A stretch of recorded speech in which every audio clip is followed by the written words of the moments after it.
Watu wa Mungu, niko hapa nataka tujifunze kitu. Kwenye maisha aliyotuumba wanadamu Mungu, lengo lake ni hili hapa ambalo utakuja kuona maana.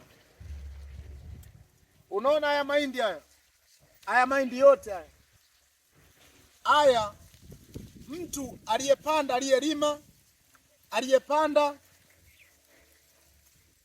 lengo lake la kupanda, kutoka alivyopanda, kupalilia, kuweka matuta, kuweka mbolea, kuyahudumia safi. Lengo lake ni ili aje avune mahindi mazuri, na katika kuvuna kwenye shamba aliyakuta mahindi mabaya. Lengo lake la kupanda ni ili avune mahindi mazuri. Ni kweli yakuta mahindi mabaya, aliyaacha, alioza, aliyaacha, akashughulika na mahindi mazuri tu. Kwa sababu lengo lake la kupanda ni ili avune mahindi mazuri. Akavuna mahindi mazuri yote, akaondoka nayo, akaenda nayo nyumbani, kayatunza vizuri.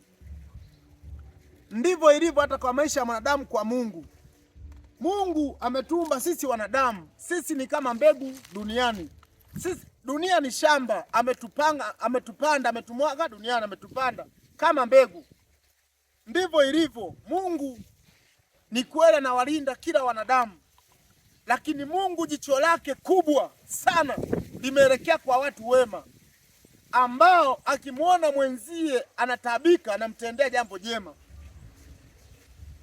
Mahindi mabaya ni kama moyo mbaya wa mwanadamu. Mahindi mazuri ni kama moyo mwema wa mwanadamu. Hivyo hata Mungu wakati wa kuona ni mtoto gani ambaye anampendeza, ni mtu aliye na moyo mwema, aliye na moyo wa kusaidia watu, moyo wa utu. Ndio moyo Mungu hushughulika nao na kuupalilia vizuri, uendelee kuchipua na kuhudumia, kuangaza kwa watu wengine. Asanteni.